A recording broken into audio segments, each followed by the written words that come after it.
Salut à tous et bienvenue sur la chaîne Le Coach. Dans cette vidéo, je vais faire l'analyse de la finale de la Coupe du Roi entre le Real Madrid et le FC Barcelone et qui s'est conclue par la victoire du FC Barcelone 3-2. Le coach allemand Hansi Flick a mis en place un 4-2-3-1 avec deux milieux organisateurs De Jong et Pedri, la titularisation d'Olmo en tant que numéro 10 et Torres à la place de Lewandowski en attaque. De son côté, le coach italien a mis en place une formation défensive avec un 4-3-1-2 avec Ceballos en tant que milieu relayeur gauche qui va apporter du soutien à l'arrière gauche Mendy, Valverde qui va apporter du soutien à Vasquez sur l'aile droite et Rodrigo et Vinicius en attaque. Dès le début de la rencontre, on a vu le Real Madrid adopter une formation extrêmement défensive avec un 4-5-1.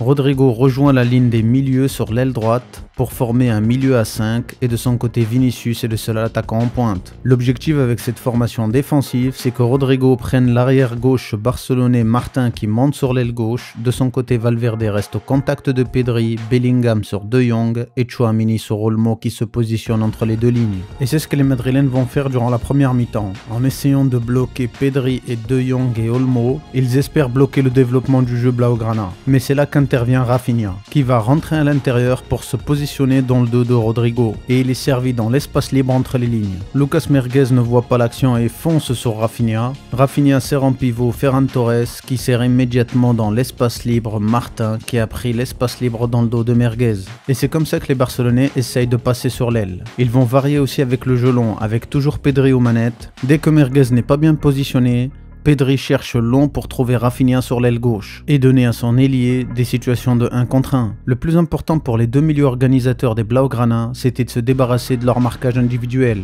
Valverde, qui est au contact de Pedri, ne peut pas le suivre car Pedri dézone beaucoup trop. Pedri reçoit le ballon devant Bellingham, qui est au marquage de De Jong. Et c'est là que c'est intelligent. Bellingham se retrouve au milieu des deux joueurs. Un face à lui et un dans son dos, il ne sait pas qui prendre, ce qui évidemment libère les deux. Derrière à nouveau, Pedri essaie de trouver Martin sur l'aile gauche, car Rafinha est rentré dans l'axe en menant avec lui Merguez. Mais Rodrigo ferme bien la solution de passe. La solution de Pedri, c'est d'apporter des solutions dans l'axe offensivement. Et de son côté De Jong, reste une solution en retrait au cas où ses coéquipiers sont bloqués. Et de l'autre côté, c'est la même chose, Koundé plonge à l'intérieur pour profiter de l'espace libre au milieu de la défense, pour essayer d'amener du danger. Malgré tout, toutes ces solutions ont été majoritairement bien bloquées par la défense et le bloc défensif mis en place par Ancelotti, à tel point que Pedri cherchait même les passes lobées dans la surface de réparation. De leur côté, les merengues ont des problèmes à se projeter en attaque, et ils sont facilement enfermés par les Blaugrana. Le seul moyen pour le Real Madrid d'approcher de la surface de réparation des Blaugrana est de tenter des longs ballons pour contrer le pressing adverse. Comme ici où Courtois joue très lent pour trouver Bellingham, derrière le ballon est pris par Vinicius qui essaye d'accélérer dans l'axe, mais l'axe est totalement fermé, alors il sert Rodrigo sur l'aile droite. Vinicius reste dans l'axe en retrait pour demander le ballon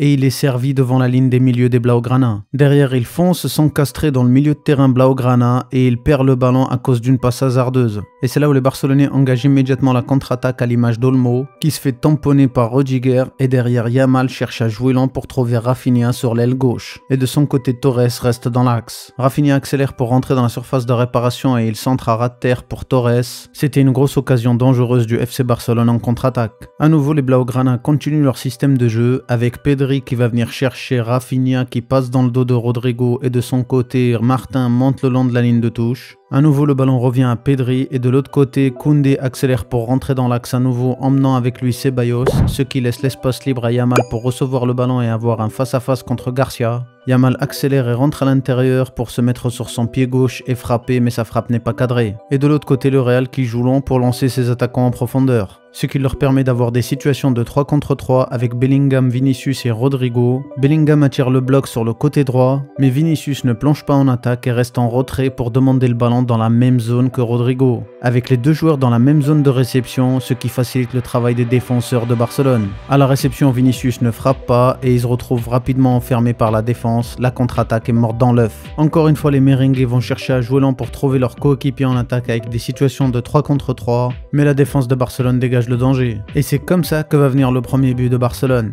Avec Bellingham qui récupère le ballon et qui part immédiatement en contre-attaque en effaçant De Jong, Vinicius réalise le bon appel en profondeur, tout en restant dans l'axe. Bellingham réalise la passe, mais Cubarsí bloque la passe avec un tacle. Et c'est là où on va voir la différence entre les deux équipes. Après le tacle de Cubarsí, Bellingham se prend la tête dans les mains, pendant que Pedri est en train de revenir vers le ballon. Bellingham est encore sous le choc. Il n'en revient toujours pas. Et pendant ce temps-là, Pedri a récupéré le ballon et s'est retourné et s'est mis face au jeu. Et vous voyez le petit malin tout en haut à droite qui lève le bras et qui demande le ballon en profondeur? Et oui, c'est Yamal. Et Pedri l'a vu. Et pendant ce temps, Bellingham n'en revient toujours pas. Derrière Pedri direct, il envoie un long ballon pour servir Yamal dans l'espace libre. Yamal réussit à rentrer dans la surface de réparation et fait mumuse avec les trois madrilènes qui sont en train de le regarder les mains dans le dos. Puis il sert un ballon dans l'espace libre à l'entrée de la surface de réparation. Et là, qui se présente? Vous le savez, c'est l'initiateur de la contre-attaque au début, Pedri, qui lui ne fait pas comme les madrilènes en attaque et frappe direct sans contrôle. La frappe est pure et va en lucarne, 1-0 pour le FC Barcelone. Après ce but, le Real Madrid va essayer de réagir, avec ici Bellingham qui vient apporter des solutions à sa défense contre le pressing des Blaugrana. Il arrive à facilement prendre le dessus sur Pedri qui le marquait individuellement et contre le pressing des Blaugrana lui tout seul. Derrière, on retrouve Vinicius qui s'est enfermé sur l'aile gauche alors que c'est le seul attaquant de l'équipe, alors qu'il devait laisser l'aile à Garcia et rentrer dans l'axe. Alors pour compenser, Bellingham continue sa course pour rentrer dans l'axe et proposer des solutions dans la surface de réparation des Blaugrana, alors qu'il était au départ de l'action à moins de 10 mètres de la ligne des 6 mètres. Je veux bien croire que Bellingham est très fort, mais là il court pour les autres. Et de son côté, Vinicius à la réception du ballon, il ne provoque pas, il ne tente rien et réalise un centre hasardeux dans la surface de réparation adverse. Encore une autre action qui va être mal jouée par les merengues alors qu'ils ont déstabilisé le bloc des Blaugrana. Avec Bellingham qui s'est démarqué dans l'espace libre sur le côté, à la réception du ballon, Garcia dédouble directement dans son dos et Bellingham fait une passe en profondeur dans le dos de la défense des Blaugrana. Vinicius est à peu près dans la même zone que Garcia. Au lieu de laisser le ballon à Fran Garcia et accélérer dans l'axe pour ne plus être hors jeu, Vinicius prend le ballon et fonce s'encastrer contre le gardien adverse sans même tirer. Et l'action est annulée pour une position de hors-jeu. Ce qui donne à la fin de la première mi-temps un seul tir pour le Real Madrid et 0 cadré, avec 0,06 d'expected goals. Pourtant, l'équipe a eu suffisamment de situations avantageuses en contre-attaque. Et de l'autre côté, on voit que le FC Barcelone a facilement dominé, créant plusieurs occasions et plusieurs tirs cadrés. À la mi-temps, Carlo Ancelotti sort Rodrigo pour faire rentrer Kylian Mbappé. Mais le plan tactique ne change pas, avec des longs ballons pour trouver les attaquants merengues. Et même si la défense des Blaugrana dégage le ballon, Bellingham ici présent se bat pour récupérer le ballon en taclant dans les pieds de l'adversaire. Derrière, il se lève, dribble et efface son opposant direct et accélère dans l'axe, puis il sert Vinicius en profondeur. Vinicius tente sa chance, mais Szczęsny dégage le ballon à 2 reprises. Avec l'entrée d'Mbappé, les projections en contre-attaque sont de plus en plus rapides de la part du Real Madrid. Avec Bellingham qui est trouvé en pivot dans l'axe et qui sert d'une touche de balle Vinicius, et immédiatement Vinicius en une touche de balle lance en profondeur Mbappé. Avec un jeu direct et vertical, le Real Madrid commence à se créer de plus en plus d'occasions.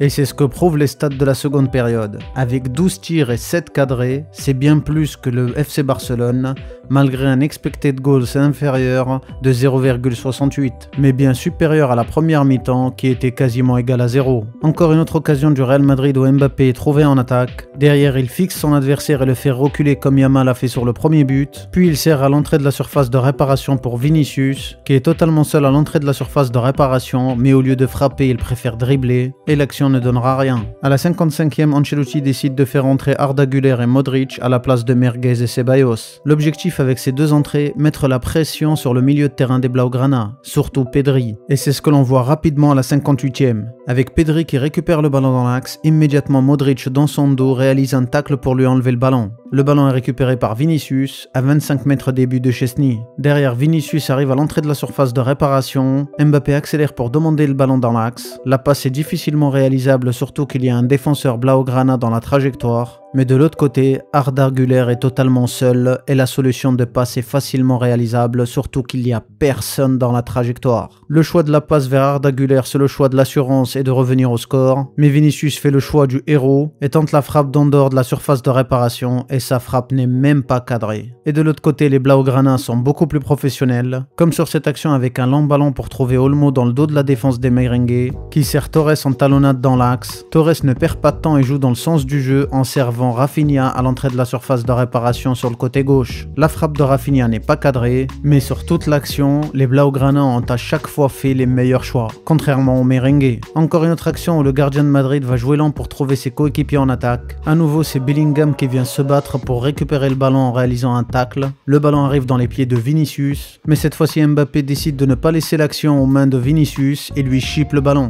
Derrière, il accélère dans l'axe, le défenseur Martinez vient sur lui, il l'efface avec un petit pont, et derrière il fonce pour avoir son face-à-face contre Chesney, mais De Jong le tire vers l'arrière et il tombe. Coup franc à l'entrée de la surface de réparation qui est tiré par Mbappé, sa frappe touche le poteau avant de finir au fond des filets, un but partout.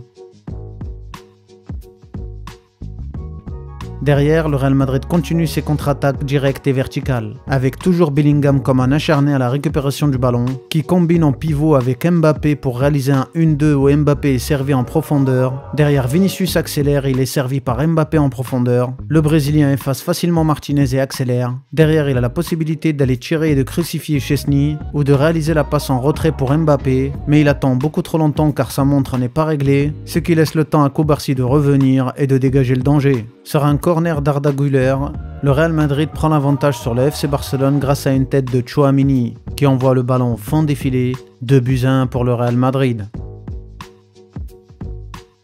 Après ce but, les merengues continuent de jouer leur jeu en contre-attaque. Avec à nouveau une balle récupérée par le joueur turc, direct Vinicius accélère pour se projeter en attaque tout en prenant l'axe. Les défenseurs des Blaugrana sont à la ligne du milieu de terrain, Vinicius n'est pas hors jeu et réalise une course avec une trajectoire parfaite, mais Arda Güler ne tente même pas la passe alors qu'il y avait la possibilité de faire une passe à ras de terre, une passe lobée, une passe quelconque, tellement l'espace qui le sépare avec les défenseurs est grand et tellement l'espace qu'il y a dans le dos de la défense est grand. Mais à nouveau les merengues se sabotent. Derrière, les Blaugrana continuent leur propre jeu en trouvant Pedri dans l'axe qui va écarter pour trouver Yamal. Et derrière, Yamal peut fixer facilement Garcia et envelopper de son pied gauche, mais Courtois sauve le danger. Et c'est 2 minutes plus tard que va venir le but de l'égalisation des Blaugrana, avec Yamal qui est derrière la ligne des milieux qui va lancer avec un long ballon Ferran Torres. Torres prend de vitesse Rudiger, mais Courtois juge mal la trajectoire du ballon et réalise une sortie totalement hasardeuse. Il se fait effacer sur le contrôle dans la course de Ferran Torres. L'attaquant Blaugrana envoie le ballon dans les buts vides, de partout. Pendant les prolongations, le Real Madrid aura quelques occasions, comme celle-ci où Valverde est lancé en profondeur dans le dos de la défense sur l'aile droite. Mbappé est seul dans l'axe, et au lieu que Valverde le serre dans l'axe à l'entrée de la surface de réparation des Blaugrana, pour qu'il puisse continuer à prendre de la vitesse pour finir l'action avec un toucher de balle, Valverde lui met dans le dos, et Mbappé n'arrivera jamais dans la surface de réparation pour tirer. Derrière, le Real Madrid multiplie les centres pour essayer de trouver un attaquant dans la surface de réparation, mais le ballon n'y arrive jamais. Et avec l'entrée de l'attaquant brésilien Endrick, le jeu des merengues retombe totalement et il se retrouve facilement exposé en contre-attaque. Comme sur cette action, Rafinha est lancé en profondeur après la perte de balle d'Endrick, mais Asensio couvre bien. Sur une touche anodine des Blaugrana, Modric récupère le ballon et essaie de jouer rapidement pour trouver Brahim Diaz dans l'axe. Diaz est totalement seul et tous les Blaugrana sont très loin de lui. Mais Koundé qui apparaît avec son pied sur la photo à gauche, malgré qu'il soit très loin, il en a décidé autrement. Alors qu'il est environ à plus de 12 mètres de Brahim Diaz, il anticipe et fonce sur Diaz, qui n'avance pas vers le ballon et au contraire il recule et attend que le ballon lui arrive, alors que Koundé lui avance vers le ballon. Ce qui fait que Koundé est à peu près à 5 mètres du ballon alors que Diaz est à 4 mètres 2 et même le milieu de terrain Gavi a eu le temps de revenir pour être le plus proche du ballon. Derrière, Gavi laisse Koundé prendre le ballon car il est dans le sens du jeu. Koundé récupère le ballon et arrive à l'entrée de la surface de réparation et se met en position de tir, alors que la solution est ouverte pour Yamal sur le côté droit. Il tente sa chance et comme signe du destin, l'action que les merengues ont ratée à plusieurs reprises tout au long de la rencontre, les Blaugrana eux l'envoient au fond des filets pour remporter la Coupe du Roi. Pour conclure, ce match était serré et s'est joué sur des détails qui ont une très grande importance. Les joueurs du Real Madrid ont su élever le niveau pour mettre en danger Barcelone. Mais à cause de leur manque de concentration et leur manque de professionnalisme, comme Bellingham qui se prend la tête sur le premier but, Courtois qui réalise une mauvaise sortie sur le second but, et Diaz qui attend le ballon sur le troisième but. Sans parler des mauvaises décisions prises par les attaquants sur les phases offensives. De son côté, Ancelotti avait réellement mis à mal le plan tactique d'Hansi Flick à la deuxième mi-temps. Avec les différents changements qu'il a réalisés, il avait réussi à prendre le dessus au milieu de terrain et surtout à réaliser des contre-attaques dangereuses. Et de l'autre côté, les Blaugrana qui sont restés concentrés, sérieux et professionnels, malgré les différents moments difficiles où ils n'ont pas réussi à mettre en danger l'adversaire, ils ont su attendre le bon moment pour punir les merengues et remporter la Coupe du Roi. Si le contenu t'a plu, n'hésite pas à partager, à liker, à commenter, c'est important pour la réussite de la chaîne. Et moi je te dis à dans une prochaine analyse et une prochaine vidéo. Ciao!